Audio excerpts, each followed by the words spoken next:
a su nombre por ese privilegio. Bueno, no queríamos hacer bulla que mi esposa estaba cumpliendo años.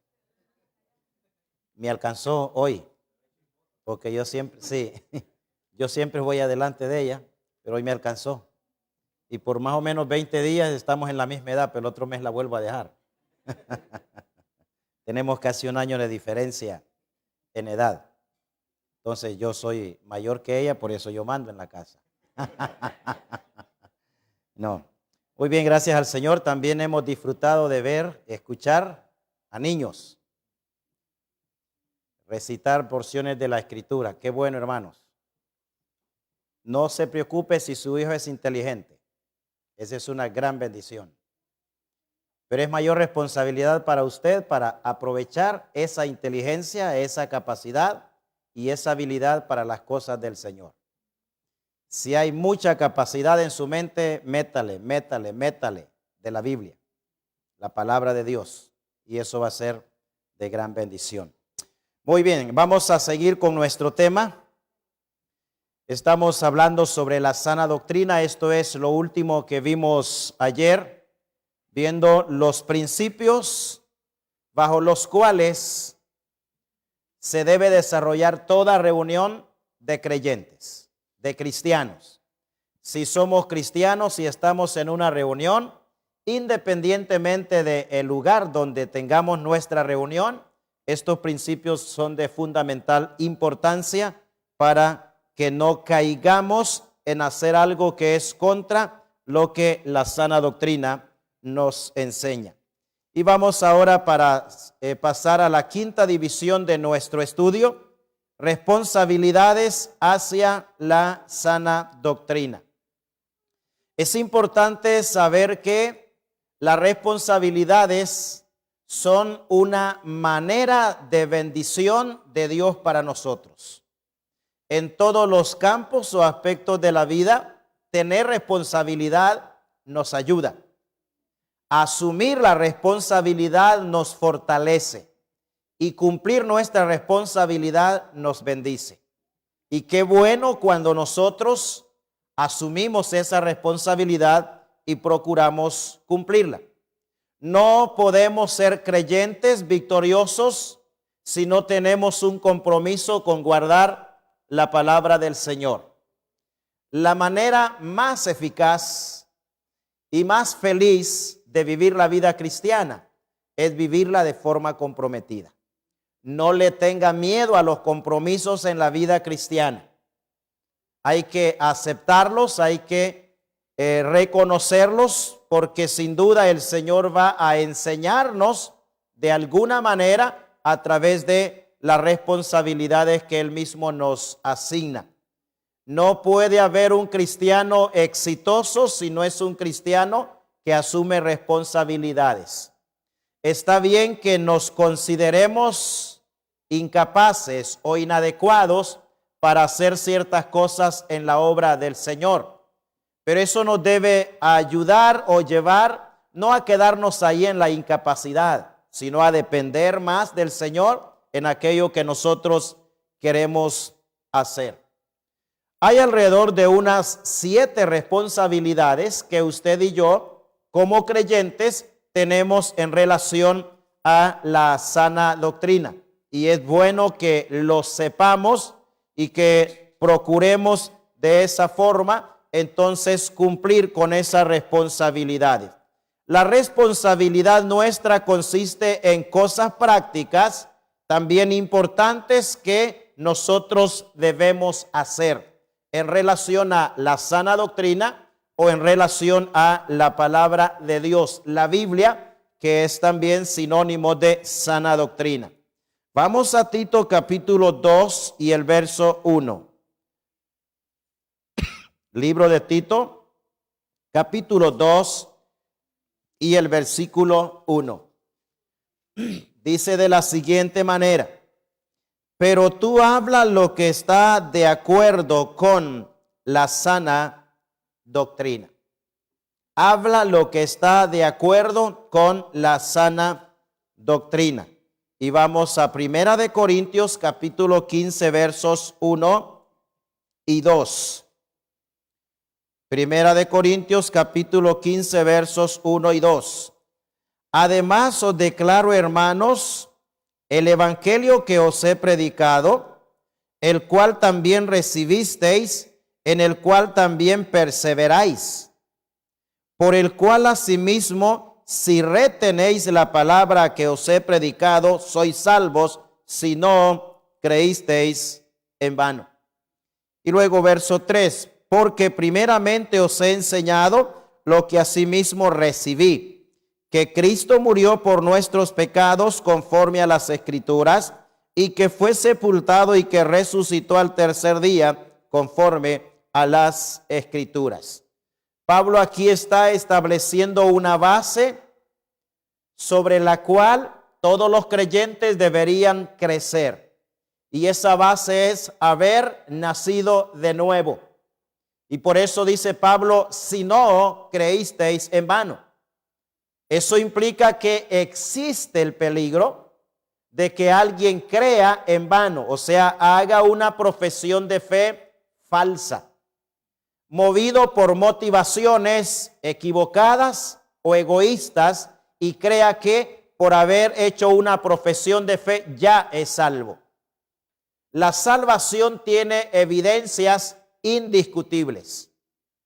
Toda persona que ha sido alcanzada por la gracia de Dios, el Señor la transforma, no la reforma, la transforma. Hace nueva persona, le da nueva vida. Y ahora esta persona transformada tiene ahora nuevos apetitos.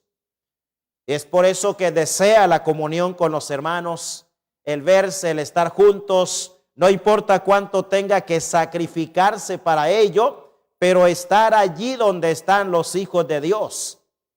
Y por esa razón es importante que sepamos que como verdaderos creyentes tenemos grandes bendiciones, pero también responsabilidades. La primera de las responsabilidades que tenemos en lista, no la primera en importancia porque no sabemos cuál es más importante que cuál, pero al menos la primera que tenemos en la lista en nuestro estudio es recibir la enseñanza de la doctrina. Ahora, ¿de qué manera nosotros debemos recibirla? Debe ser de buena voluntad, o sea, con ganas, con deseo, porque hermanos, en la escuela de Dios no hay graduados. O sea, nunca debe llegar a un nivel en el cual, bueno, yo conozco tanto de la Escritura, tengo tanta experiencia, por lo tanto no necesito conocer más. No, hermanos. Usted puede vivir su vida 1000 veces, 100 veces cada una de ellas y no llega a darle fin a lo que es las Sagradas Escrituras. Entonces tenemos ese gran reto. La Biblia es un libro insondable. Es la mente de Dios escrita, transmitida y puesta a nosotros para nuestra edificación. Y debemos tener nuestro corazón dispuesto para recibir la doctrina de manera voluntaria, de buena voluntad. Y así asumimos esa responsabilidad cuando escuchamos la doctrina y luego procuramos ponerla por obra. Es nuestra responsabilidad recibirla y recibirla de buena voluntad, con ganas, con deseo. Y qué bueno, hermano, solo el creyente normalmente disfruta de ese hecho. Solo el creyente lo disfruta. Los que no son creyentes no pueden disfrutar en esa magnitud. Tampoco nos pueden comprender por qué tanta devoción, por qué tanta entrega, por qué tanto sacrificio, por qué tanto gozo, por qué tanta atracción los unos para con los otros. Somos hijos del mismo Padre. Seguimos al mismo Dios, tenemos el mismo Espíritu Santo y tenemos la misma palabra que nos guía y nos orienta y nos lleva a pensar lo mismo o casi lo mismo en relación al Señor y también a la vida práctica y la vida común. Ahora bien, también debemos ser conscientes que Dios nos va a pedir cuentas. Una vez que escuchamos algo de la doctrina y que en ella me doy cuenta que no estoy andando como debo, ya Dios me lo mostró a través de su palabra y Él va a pedirme cuenta qué hice con eso. Varias veces estudiando la Biblia y preparando algunas materias, descubro que hay algún aspecto de mi vida que no está a ese nivel y a esa altura. Y en ese momento, mientras estudio, el Espíritu Santo que me ilumina me muestra que hay algo en mi vida que no anda bien. Ya está claramente de alguna manera mostrado por el Señor. Mi responsabilidad es enmendar o corregir o enderezar aquello que la misma palabra me ha mostrado que no está bien. Puede ser que no esté bien como hijo de Dios. Puede ser que no esté andando bien como miembro de la iglesia local. Puede ser que no esté andando bien como esposo o como esposa, como hijo o como padre o como abuelo, como lo que sea. Y cuando veo que hay algo en lo cual la Biblia enseña, entonces me encuentro falto. Allí debo de ponerme a cuentas y hacer todo lo que esté a mi alcance para enmendar la situación, porque Dios me va a pedir cuentas de todo aquello que Él mismo me ha enseñado y no estoy practicando. Tenemos que aprender a tener el equilibrio, porque es posible que usted tenga una gran mente y pueda tener la capacidad de ser muy receptivo y pueda ver en su cabeza o en su mente intelectualmente mucho conocimiento de la Escritura, pero poca vida. Poca vida. Es mejor conocer menos y que lo que conocemos lo estamos procurando poner por obra, que conocer demasiado y con una vida con extremas deficiencias.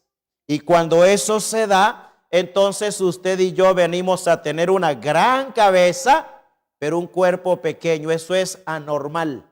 Eso es un fenómeno. No debe de ser de esa manera.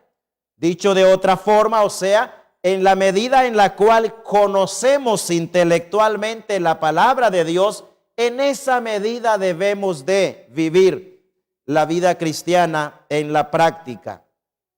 No sé si usted ha visto, no sé si llamarlo privilegio o qué, pero no sé si usted ha visto literalmente a una persona con una gran cabeza y con un cuerpo pequeño. Aunque no lo crea, existe. Hace unos 35 años atrás, mientras estaba en una iglesia para compartir una semana de estudios, me sorprendí al ver a alguien en una casa mientras iba para evangelizar. Ya no era niño, ya era un adulto, pero una enorme cabeza, o sea, literalmente una gran cabeza y un cuerpo pequeño. No se sostenía de pie. Él andaba caminando, o sea, como decimos, gateando, con aquella gran cabeza, pero con un cuerpo sumamente pequeño. Quizá no lo sé si por lo grande de su cabeza no podía el cuerpo sostenerlo.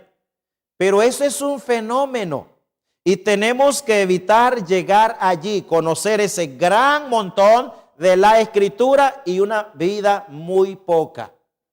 Así que toda enseñanza de la doctrina que llega a nuestra mente y nuestro corazón, soy responsable no solamente de recibirla, sino también de procurar ponerla por obra, porque el Señor me va a pedir cuentas en algún momento. Vamos a Lucas capítulo 12 y el verso 48. Evangelio de Lucas capítulo 12 y el versículo 48. Dice de la siguiente manera. Lucas 12, 48. Mas el que sin conocerla hizo cosas dignas de azote, será azotado poco, porque a todo aquel a quien se le haya dado mucho, mucho se le demandará, y al que mucho se le haya confiado, más se le pedirá. Es muy bueno, hermanos, querer aprender de la palabra de Dios, excelente.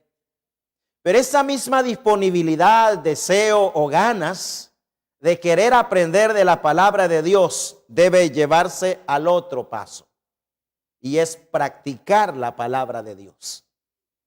Y de esa manera entonces vamos a tener equilibrio en nuestra vida cristiana. Entonces la primera responsabilidad es recibir la enseñanza de la doctrina.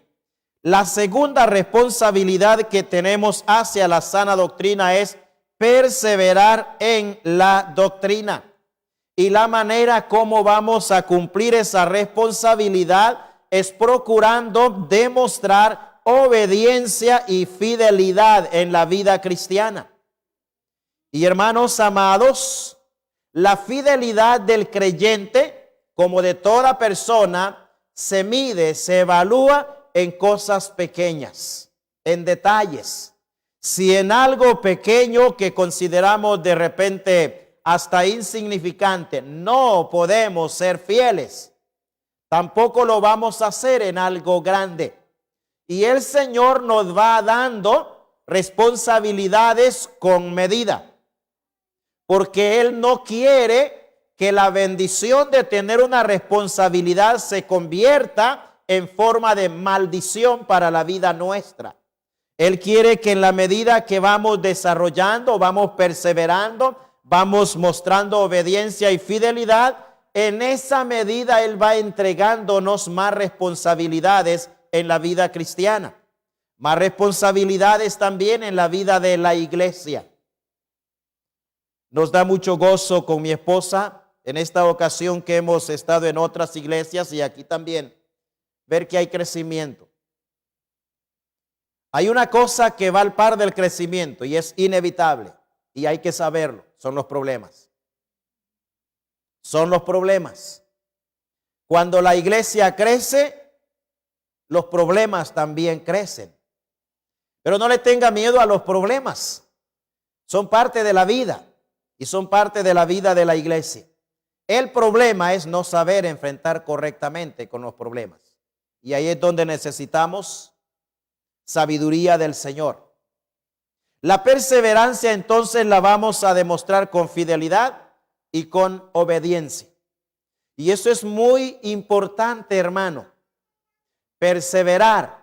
Desde el momento que nosotros comenzamos la vida cristiana, nunca deberíamos darnos vacaciones, por así decir, o luego aislarnos o alejarnos y quedarnos ahí separados de la iglesia y de la comunión con los hermanos. Eso no es perseverar. La idea de perseverar es que comienzo y no importa si voy rápido o voy lento, pero en ese camino en el cual he comenzado me mantengo hasta el final de nuestros días. Y hermanos, esa debe ser una meta nuestra. Perseverar en la doctrina. No andar de doctrina en doctrina, que quiero aprender algo de esta iglesia, de este grupo, de denominación, quiero aprender del otro y del otro y del otro. Al final usted no aprende nada y lo que tiene en su mente es una confusión. Y la idea del apóstol Pablo y también de los demás apóstoles era que los creyentes se mantuviesen. Perseverar no solamente es mantenerse, sino ir avanzando, aprendiendo más y obedeciendo más aquello que nosotros aprendemos. Y eso es de suma importancia. Así que cuando conocemos creyentes normalmente, aunque no tengo una mente de mucha retentiva, pero normalmente cuando llego a una iglesia y conozco hermanos de años y no veo el hermano, yo pregunto. Aunque de repente no me acuerdo de su nombre, pero le doy características físicas a cualquier hermano y ya dan el nombre. ¿Por qué? Porque todos queremos que los hermanos perseveren, continúen, avancen. Porque hermanos amados, como le dijo o lo dijeron los apóstoles al Señor, y Pedro parece que era el que encabezaba esto, ¿a quién iremos? Solo tú tienes palabra de vida. Hermanos amados, no tenemos a quien otro ir. No vamos a encontrar ni pan, ni felicidad, ni bendición en ningún otro que en el Señor. Y por esa razón debemos ser perseverantes en la doctrina. Existe el peligro, hermanos, de que con el correr del tiempo nosotros seamos arrastrados por diversas doctrinas. Y en la época en la que estamos, en donde contamos con la ayuda, cuando lo usamos como ayuda de la tecnología, hay un peligro grande. Usted debe saber a qué fuente acude en las redes para alimentar su vida cristiana, su vida espiritual. No solo porque hablen de Cristo, no solo porque use la Biblia. Hay que ver si es algo sano lo que esa persona predica, no importa quién sea. Hay que ver si es algo saludable lo que esa persona dice. Y de esa manera tenemos que tener ese cuidado, porque podemos a veces desviarnos de lo que es lo sano, la doctrina bíblica, la palabra de Dios. Y es fácil a veces tomar alguna terminología que escuchamos o en la radio, en la televisión o leemos en las redes, y porque usan una expresión y al par de esa expresión una porción de la Escritura. Hay que ver si esa porción de la Escritura está siendo usada dentro del contexto en el cual está enfocándose o se están enfocando en el texto. Porque como lo hemos mostrado antes, podemos usar un texto fuera de su contexto. No deberíamos, pero podemos usarlo para que el texto diga lo que yo quiero que diga. El texto no va a decir lo que yo quiero que diga cuando lo interpreto dentro de su contexto. O sea, los versos que están antes y los versos que están después. Y eso va a traer claridad. Perseverar en la doctrina. Si a un caso no le cantan más allá del sol y yo puedo regresar, espero encontrarlo aquí. Yo no estoy pensando que me van a cantar más allá del sol, no se preocupe por eso. Pero una señal, una demostración de que está perseverando. Sigue ahí, continúa allí y está ahora creciendo en la vida cristiana. Esa perseverancia no es en la capacidad humana. Esa perseverancia es en la gracia de Dios. Porque es la gracia de Dios la que nos sostiene. Es la gracia de Dios. No hay nada que usted y yo podamos hacer humanamente independizándonos del Señor para mantenernos en el camino correcto. Es su gracia, su palabra aplicada a nuestra vida la que nos va a mantener en el camino correcto. Lucas capítulo 10, verso 16. 10:16 de Lucas. El que a vosotros oye, a mí me oye. Y el que a vosotros desecha, a mí me desecha. Y el que me desecha a mí, desecha al que me envió. Es importante este detalle, hermano. Es importante. El que oye a vosotros, a mí me oye. Siempre que usted oye algo, por la época en la cual estamos, vea si eso está de acorde con las Sagradas Escrituras. Si está interpretando el texto fuera de su contexto y si está haciendo uso de la interpretación o del método de interpretación bíblica de literal y gramático histórico. Que esa es la manera o la forma de interpretación bíblica que ha demostrado a través de todos los siglos ser la manera correcta de interpretar una porción de la Escritura. Hay otras formas, pero están lisiadas o viciadas y están acomodadas a la inteligencia de los teólogos y no al espíritu con el cual Dios inspiró su palabra. Y eso es muy importante que lo entendamos. Cuando usted escucha algo o lee algo, yo sé que algunos tienen libros. Normalmente una de las cosas que hago, por si no lo sabía, y por si en el futuro me hospedo en su casa, es ver qué tiene. Obviamente no dentro a su cuarto si usted no me autoriza. Pero si hay algo allí en la sala o en el comedor, yo veo qué tipo de literatura tiene. Si no le encuentro pero ni un tan solo libro sobre asuntos cristianos, yo tengo una pregunta con una interrogante muy grande. No quiero decir que no va a ir al cielo por eso. Y no quiero decir que es un creyente infiel por eso tampoco. Pero es que, hermanos, el creyente busca crecer, busca perseverar, busca alimentarse, busca aprender de la palabra de Dios.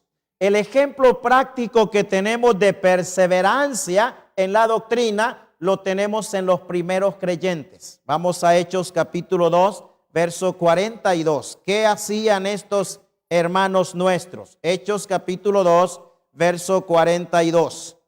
Además de que ellos predicaban el evangelio, además de que ellos se bautizaban, como lo vemos en el verso 41, además de que ellos procuraban obedecer al Señor, ¿qué más hacían? Dice verso 42, y perseveraban en la doctrina de los apóstoles, en la comunión unos con otros, en el partimiento del pan y en las oraciones. Este pasaje de la Escritura tiene muchísima enseñanza para la iglesia local. Ahí encuentra 4 fundamentos en la vida práctica del creyente individual y de la iglesia colectivamente para mantenerse en obediencia a la palabra del Señor. Estos creyentes eran perseverantes. No eran aquellos que si podían y no había que esforzarse demasiado, entonces iban y perseveraban y aprendían. No eran aquellos que estaban dispuestos a sacrificar cualquier cosa y a vencer cualquier obstáculo a fin de perseverar en la doctrina de los apóstoles. Hemos mencionado que para la dispensación de la gracia no es la doctrina de Moisés, no es la doctrina de los profetas, sino la doctrina de los apóstoles en la cual nosotros debemos perseverar. Es por esa razón importante que en la vida práctica, en la vida cotidiana, cuando nos encontramos en situaciones que no siempre sabemos qué hacer, vayamos a la Biblia. Vea cómo se portó Pablo, Pedro, Juan, Jacobo, todos los apóstoles de los cuales hay registro de ellos en la Escritura, o los ancianos de las primeras iglesias locales. ¿Qué hicieron? ¿Qué dijeron ellos? ¿Qué enseñanza hay de ellos en la Escritura? Y de esa manera nosotros podemos entonces reaccionar y ver qué dijo Pedro, qué dijo Pablo o algo por el estilo, porque es necesario que nosotros vayamos a la doctrina de los apóstoles. Va a ver que nunca hubo entre ellos ninguna contradicción en ninguno de todos los aspectos que ellos trataron. Escribió, por ejemplo, Pablo, el que más escribió de los apóstoles. Escribió Pedro, escribió Santiago, escribió Juan. Y estos 4 personajes, bueno, también escribió Marcos, solo que Marcos no era de los apóstoles del Señor. Marcos era el sobrino de Bernabé, que se le llamaba también Juan Marcos, y él fue el que escribió el Evangelio de Marcos. Se cree que fue Pedro quien le narró, por así decir, lo que fue el contenido del Evangelio de Marcos. Pero es interesante que no hay en ellos ninguna contradicción. Al contrario, algunos de ellos reconocen la capacidad distintiva que el Señor dio entre ellos mismos. Pablo era un hombre que tenía una gran mente. Era un misionero itinerante. Él era un hombre extraordinario. Y es interesante que Pedro reconoce eso en Pablo cuando Pedro está escribiendo una de las epístolas.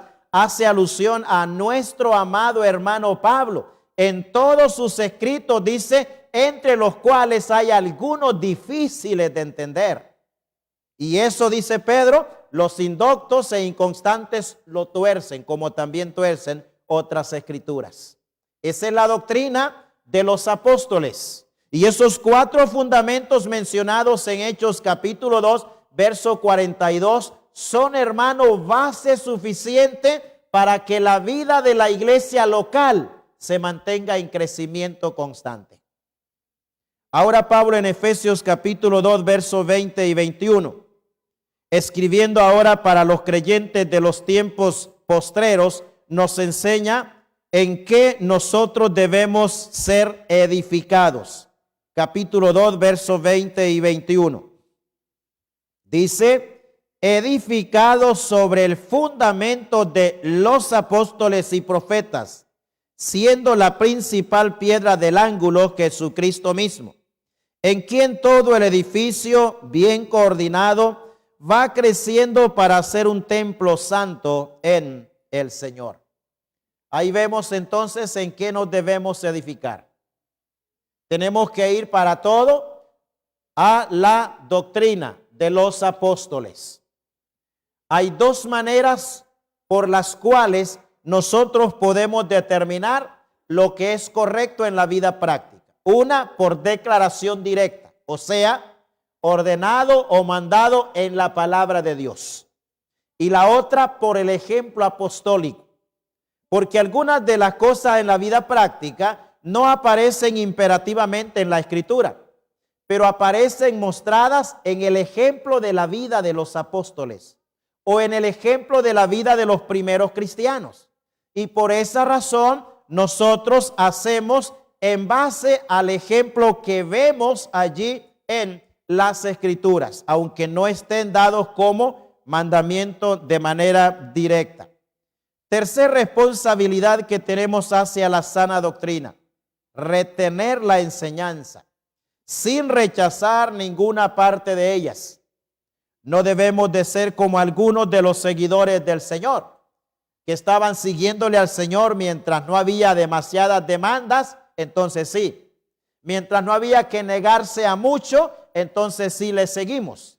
No tenemos que ser así. Retenedor de la enseñanza. Tito, capítulo 1 y el verso 9. 1:9 de Tito dice, retenedor de la palabra fiel, tal como ha sido enseñada, para que también pueda exhortar con sana enseñanza y convencer a los que contradicen. No solamente retener la palabra, había que retenerla bajo la misma modalidad como había sido enseñada.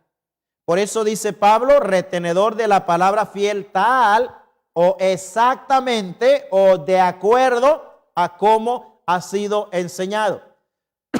Una de las cosas que escucho con bastante frecuencia y que me alegra escuchar eso es cuando algunos hermanos o hermanas dicen, pero es que así no hemos sido enseñados. Pero es que eso no es nuestra práctica. Lo que muestra es que está dándole importancia a la manera en la cual recibió enseñanza. El ejemplo que vio en los mayores en la fe. Y cuando el creyente prueba, gusta la sana doctrina, hermano, eso va a impactar su vida. De repente, por alguna circunstancia o por alguna razón, no puede estar congregado con hermanos que procuramos obedecer la sana doctrina, pero está eso allí. Y una vez que usted descubre que hay un grupo o una familia que son de la misma enseñanza, ahí hay entonces gozo, hay satisfacción, hay alegría, tal como ha sido enseñada. La enseñanza de la Escritura y la práctica de las doctrinas prácticas de la iglesia y de la vida del creyente no están sujetas ni a la cultura, ni a la geografía, ni a ninguna otra cosa. Entendemos que hay algunos aspectos de cuestiones de legalidad en donde ciertas cosas no son permitidas. Pero dentro de lo que no es así, entonces estamos, por así decirlo, obligados a conservar la enseñanza tal como la hemos recibido, de esa manera. Entonces, retener no solamente es algo simple y sencillo, es con la misma fidelidad, modelo que Dios nos ha dejado en las Sagradas Escrituras. Y es por esa razón que debemos saber que la práctica de estas doctrinas, la creencia de las doctrinas teológicas, eso no tiene fronteras. No tiene fronteras. Creemos en el Señor Jesucristo y en todos sus atributos aquí en China. Y en la vida práctica igual. En donde estemos, allí debemos nosotros procurar conservar y retener la doctrina. Una de las cosas que damos gracias a Dios es cuando conocemos de hermanos que por una u otra causa emigran, pero al emigrar buscan una iglesia, buscan dónde congregarse. Eso es bastante, eso es digno de alabar, esa es una razón para agradecerle a Dios por la vida de este hermano y esta hermana, que a pesar de está buscando dónde congregarse, dónde oír de Dios, cómo hablar de Dios y dónde tener comunión con aquellos que conocen al Señor. Vamos al Evangelio de Juan capítulo 6 versos 60 al 66. Juan capítulo 6 versículo 60 al 66.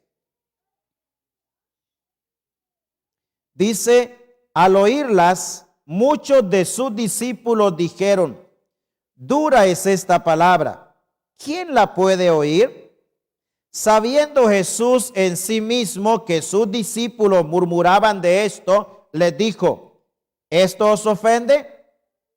Pues que si vierais al Hijo del Hombre subir a donde estaba primero, el Espíritu es el que da vida. La carne para nada aprovecha.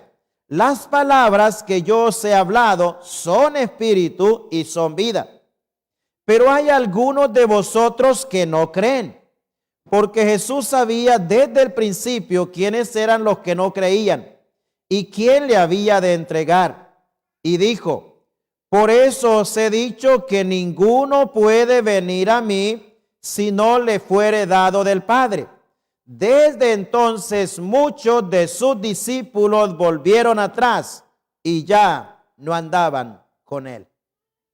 Obviamente estos discípulos no está hablando de los 12. Está hablando de personas que sin duda creyentes, muchos de ellos que estaban siguiendo al Señor. Pero cuando el Señor les habla de esa manera, de una manera franca, con sinceridad, hablándoles la realidad, no endulzándoles el oído, entonces muchos de ellos lo sintieron demasiado fuerte.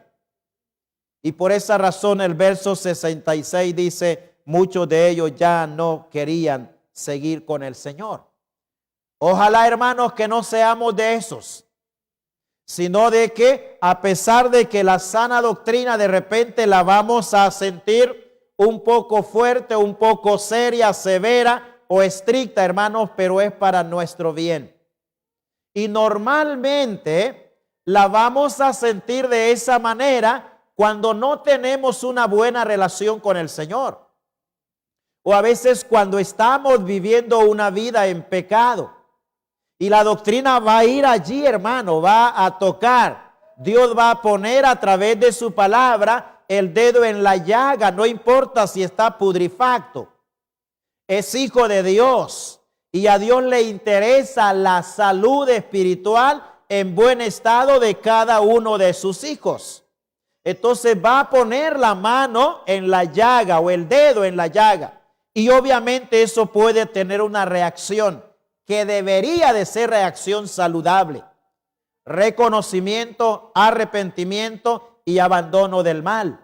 Pero cuando no quiero que mi mal sea corregido o sea tratado, entonces voy a empezar a ver que los hermanos son groseros, que los hermanos son demasiado estrictos, que no son comprensivos y cosas por el estilo. Hermanos, es este libro el que enseña. Es este libro el que me dice a mí que el pecado en mi vida debe ser odiado, confesado y abandonado. No son los ancianos de la iglesia. Es este libro que enseña que cuando un miembro de la iglesia amerita una acción disciplinaria, hay que hacerlo. Porque si no se hace, entonces se contamina todo, se contagia todo, se arruina todo y el testimonio del Señor en la iglesia viene a ser blasfemado. A veces sentimos algo muy fuerte, muy duro. Pero hermanos, fieles son las heridas del que ama. Y es Dios quien nos muestra dónde tenemos el problema para corregirlo, para despertarnos de nuestra vida y procurar enderezar lo que no está bien en nuestro comportamiento. La cuarta responsabilidad que tenemos hacia la sana doctrina: contender por la sana doctrina. No vaya a malentender, si usted es peleón, no va a decir, bueno, aquí está un pasaje en donde ahí hay que pelear por la sana doctrina. Judas nos dice y estaba diciéndole a sus contemporáneos en su momento que deberían contender por la sana doctrina. Judas, el versículo 3 y 4.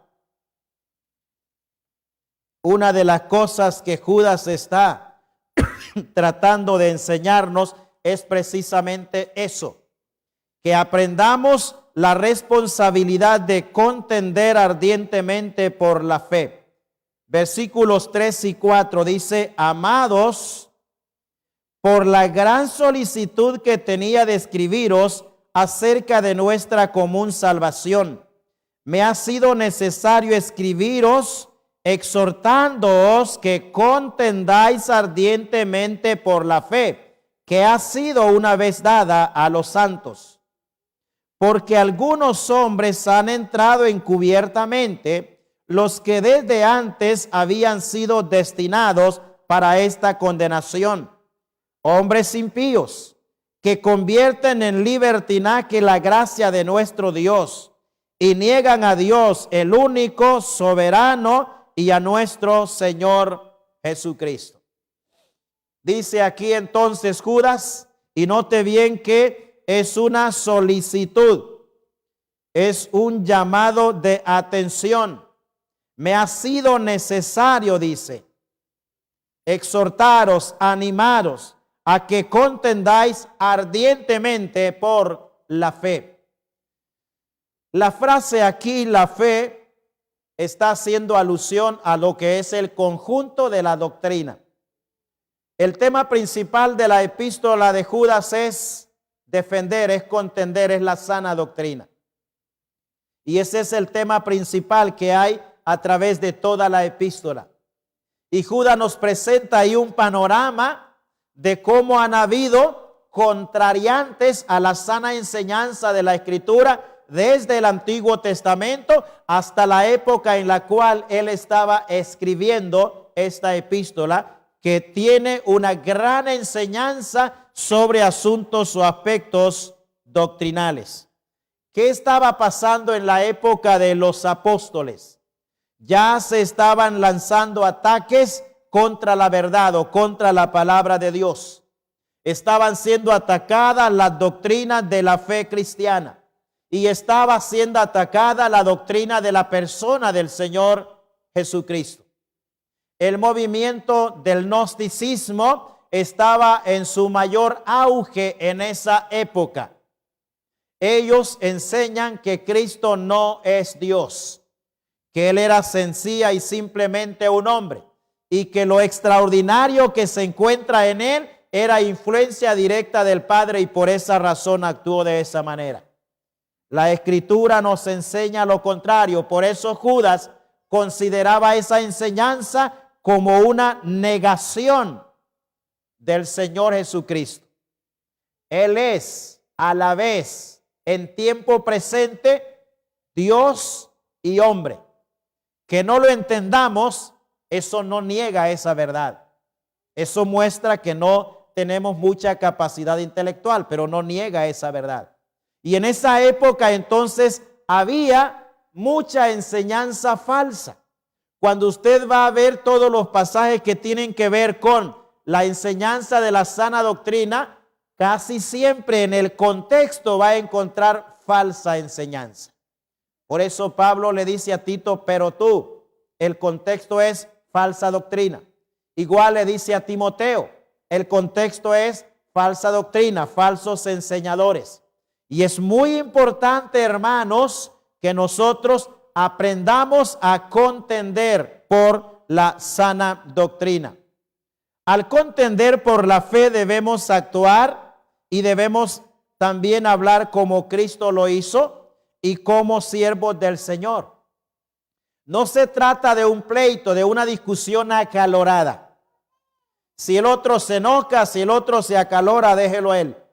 Pero usted como creyente mantenga la prudencia, mantenga la calma, muestre pacientemente lo que la Escritura enseña, aunque usted de repente quisiera darle un toquecito en la cabeza para abrir sus sesos y meterle ahí la verdad, pero tenga paciencia. Tenemos que contender por la doctrina, pero no tenemos que caer en acciones que son incongruentes con el cristianismo. Timoteo capítulo 2, segunda Timoteo, el capítulo 2. Allí Pablo nos enseña cómo nosotros debemos contender por la sana doctrina. Capítulo 2, versos 24 y 25. Porque el siervo del Señor no debe ser contencioso, sino amable para con todos, apto para enseñar, sufrido, que con mansedumbre corrija a los que se oponen, por si quizá Dios les conceda que se arrepientan para conocer la verdad y escapen del lazo del diablo en que están cautivos a voluntad de él. Qué claro es esto, hermanos. Tenemos que procurar convencerles. Pero dice Pablo, con paciencia, con mansedumbre, corregir a los que se oponen. Ustedes, entonces, contender por la doctrina no es pelear, no es disgustarnos, no es patear al hermano o golpearlo.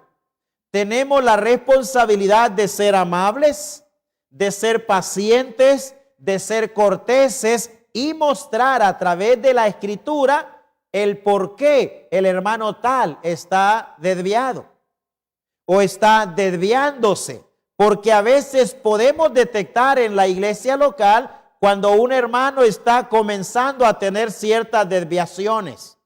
Usted puede detectarlo cuando este hermano platica. Puede detectarlo cuando este hermano ora. Puede detectarlo cuando este hermano activa en alguna u otra área. Puede detectarlo cuando este hermano predica. Es por esa razón, hermanos, que ningún creyente debería de venir a la iglesia a dormir. Debe de estar despierto, atento, con los oídos bien abiertos, porque el predicador se puede equivocar. Y cuando digo de no venir a dormir es por hábito. A veces usted puede dormir o de repente yo mismo puedo tener problemas con el sueño, pero no es el hábito. De repente tengo una noche de desvelo o 2 noches de desvelo. No me quise quedar en casa porque preferí venir a la iglesia y ver a mis hermanos. Y el sueño domina, doblega. Podemos consolarnos con los apóstoles que el Señor los llevó a orar. La primera vez el Señor regresa y están dormidos. Luego va otra vez, la segunda vez el Señor vuelve a regresar, otra vez dormidos. Y luego los deja ahí, le dice el Señor, velen. Y va y por tercera vez cuando regresa, otra vez dormidos. Pero ellos no era el hábito dormirse. Estaban cansados de sueño, físicamente agotados. Tenemos que procurar estar despiertos. ¿Qué enseña el hermano? ¿Qué veo? ¿Qué leo? ¿Qué escucho? Porque de esa manera voy a ver dónde hay algo que es un error. Dónde hay algo que no es aplicable aun y cuando sea un principio en la Escritura. Recuerde que hemos hablado de eso. Un principio en la Escritura, pero que tiene un carácter temporal, que está allí, debo saberlo, debo aprenderlo, pero ya no es aplicable porque ha sido abolido o porque era una sombra o un tipo o una figura de una realidad futura. Pero cuando tenemos que hacerlo, debe ser con paciencia, con mansedumbre. ¿Y cuál es el propósito? Note bien, el propósito no es ganarle a la persona el argumento. El propósito es convencerlo de que está equivocado y que debe arrepentirse y que busque el camino correcto. Verso 25, que con mansedumbre corrija a los que se oponen. Por si quizá Dios les conceda que se arrepientan para conocer la verdad y escapen del lazo del diablo en que están cautivos a voluntad de él. En un sentido, hermanos, cuando un creyente se desvía, que es un hermano amado, tenemos que pesar por ello. Pero a la vez tenemos que tener la conciencia de que probablemente él en su mente ha habido una obra del maligno que le ha hecho desviarse. Está cautivo, dice, en lazos del diablo a voluntad de él. Debemos saber que si algo es nuevo, no es la verdad. En cualquier aspecto o campo, si algo es nuevo, no es la verdad. Si viene alguien con una nueva enseñanza o una nueva revelación, no es la verdad, hermanos. Y si es la verdad, no es nuevo, porque ya lo tenemos aquí por siglos, por años. Y eso lo tenemos que tener muy claro. Cualquiera que venga con una nueva enseñanza o una nueva revelación, la revelación está completa, está plena, total en este libro. No ha quedado, hermano y hermana, absolutamente nada pendiente de revelar que Dios tenga que darnos a nosotros. Si yo le aparezco ahí, bueno, el Señor me reveló tal cosa, esa cosa que el Señor me reveló debe estar aquí. Y si no está aquí, no es del Señor. No es del Señor. Puede ser de cualquier otra influencia en la cual esté. Pero si el Señor nos va a revelar algo, debe ser lo que ya está en las Sagradas Escrituras. Y tenemos que tratar de ver ese tipo de comportamiento. Entonces, contender por la fe es estar alerta, es estar atento, es ver donde hay un error doctrinal y procurar corregir con amor, con paciencia, con mansedumbre, enderezando lo torcido, porque de lo contrario, entonces vamos a crear otro problema.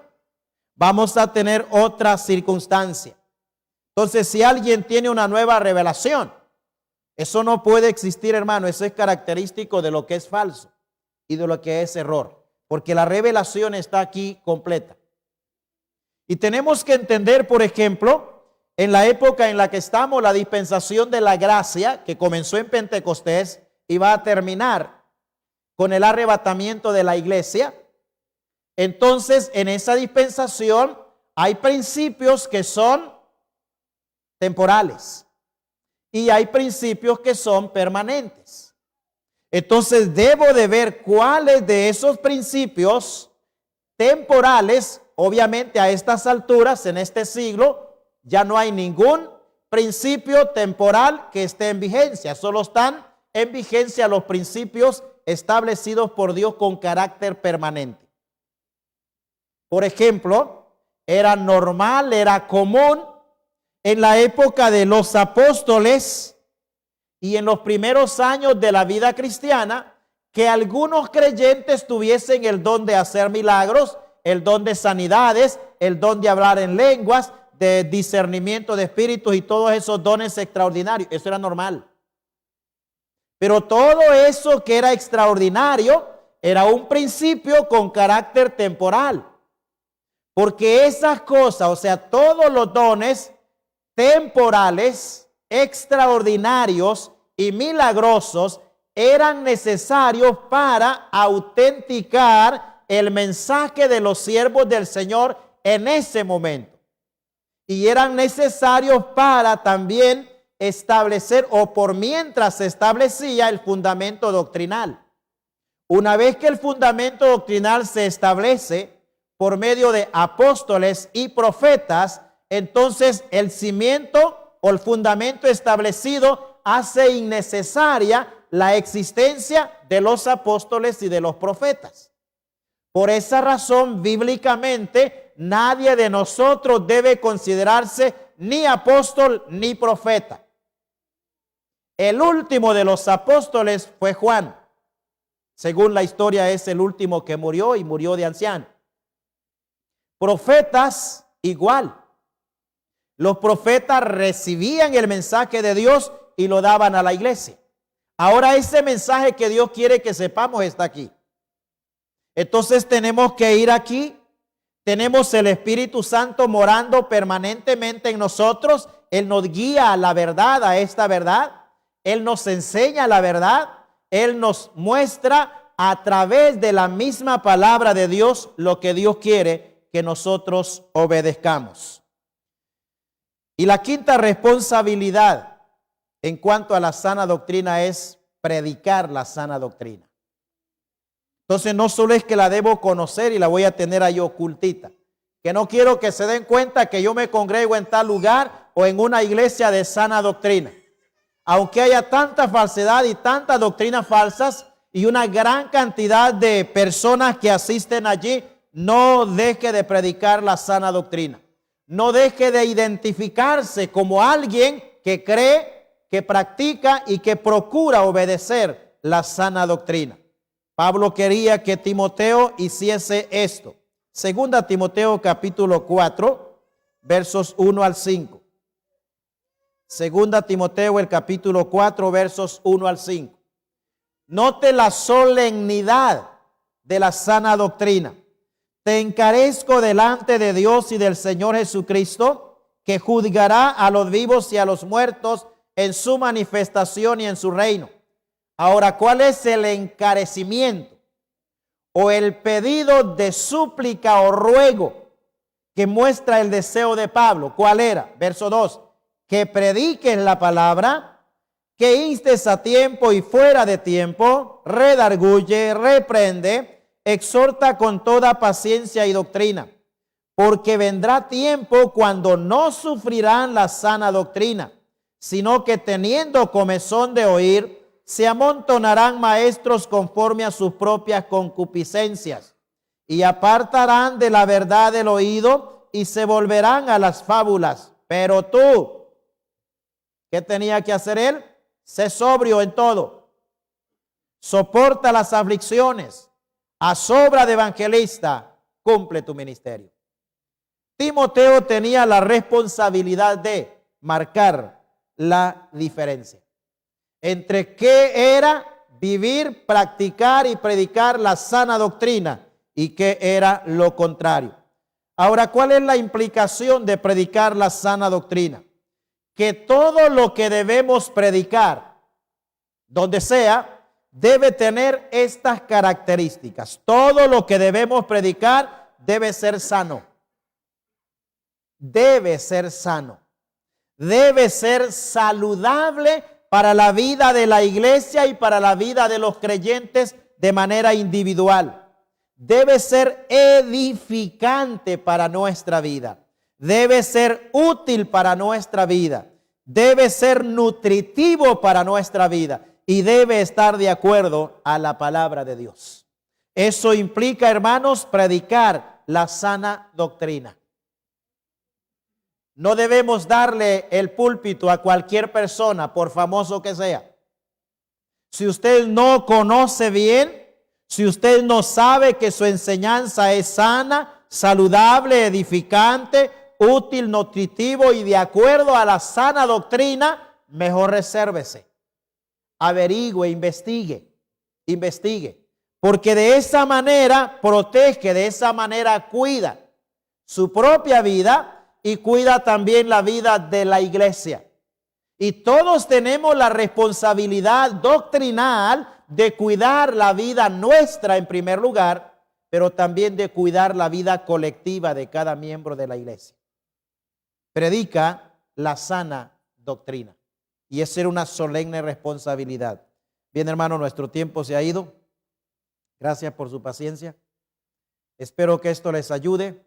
El tema no estamos ni a la mitad, pero espero que, bueno, como vamos a ponerlo en la página de la iglesia, entonces usted vaya ahí, por favor, con paciencia, oración, con Biblia en mano y continúe estudiando. Eso va a fortalecer más su vida espiritual y va a motivarle más a ser más comprometido con el Señor. Muchísimas gracias y que el Señor nos bendiga con su preciosa palabra.